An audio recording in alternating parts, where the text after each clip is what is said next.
bà ấy nhờ con chán là bây giờ đã được lụa mà dân lại lạ cho nghe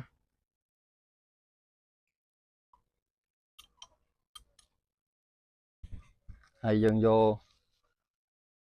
có ấy một cục mam ổn lạt dân nắng to cho mùi nó bị sọt máu to tam sòng nó bóng ổn này trong tinh trong sớn tam năng sớn tới bị pin mót hộp tới từng ồn hay sẽ chủ dân tịch tụi máu hay không thấy dân chi và hay ngọt hình khang khang thịt máu nè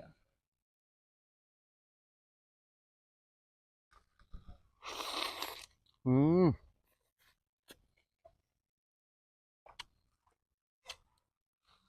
ừ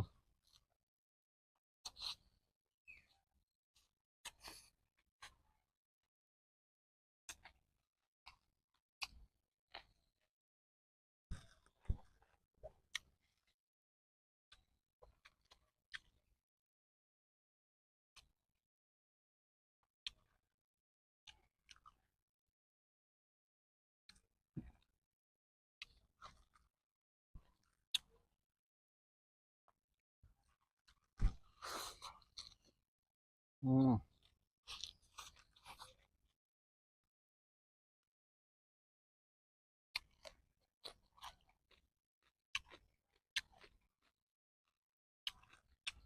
chim lú đạm mùi nông chọc mùi thử niềm mong việc lên chim lú con muối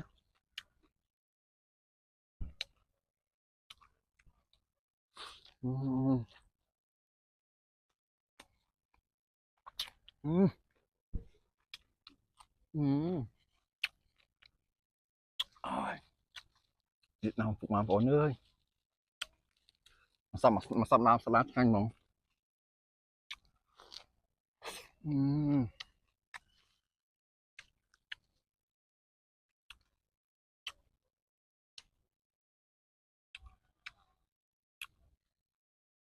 cái món này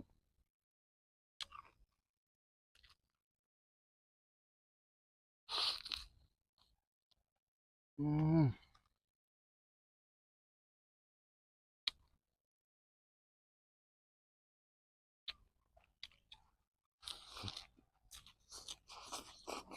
ừ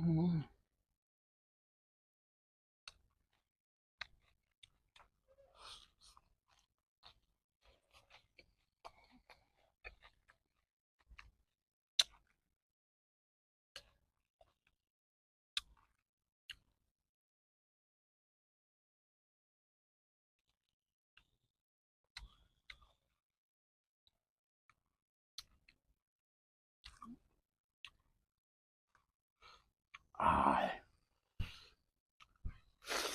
ừ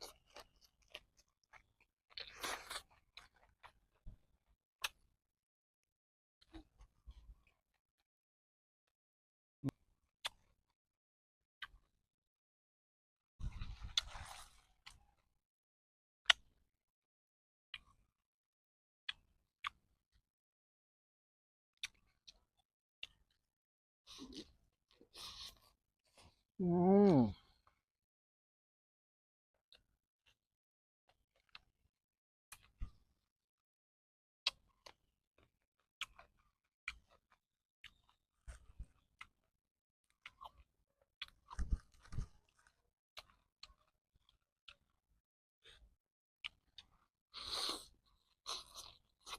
ừ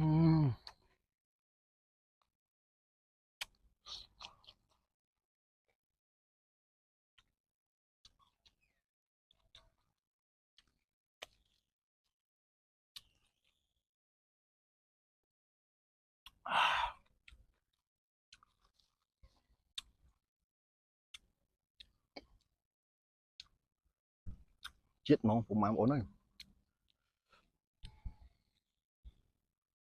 ừ ừ ừ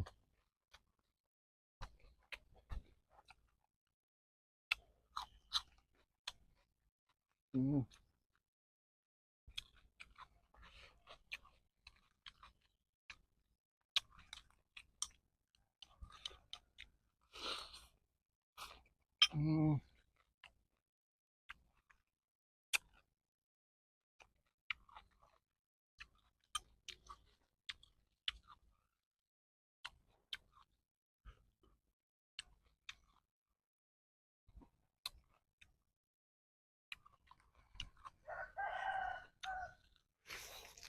chim